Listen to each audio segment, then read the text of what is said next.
Dance వేణమా? లేదు. Fight వేణమా? లేదు. I ten number కావాలా? లేదు. ఫ్యామిలీ పడంలో ఎన్న ఇరుకు? ఓన్లీ స్టోరీయా? మంచి స్టోరీ యాక్టింగ్ ఉందా అంటే ఇరుకు. ఫైనలీ ఎమోషన్ ఆల్సో ఇరుకు. కొత్త ట్రైలర్ సత్యం సుందరం కార్తీయ అరవింద్ స్వామి గారు చేసింది. ఎంత బాగుంది, హోల్సమ్ ఉంది.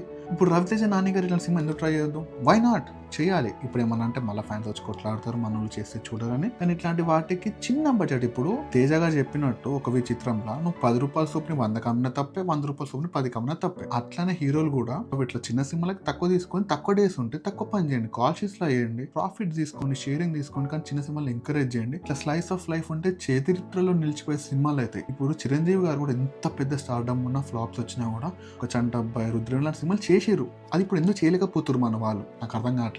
ఉట్టి బాక్స్ ఆఫీస్ కావాలి, రెమ్యునరేషన్ కావాలి, యాడ్లు కావాలి అనకుండా హోప్ఫుల్లీ మన దగ్గర కూడా ఇట్లాంటి స్టోరీలు వస్తే చాలా బాగుంటది. Going to big winner, not only Tamil, Telugu also.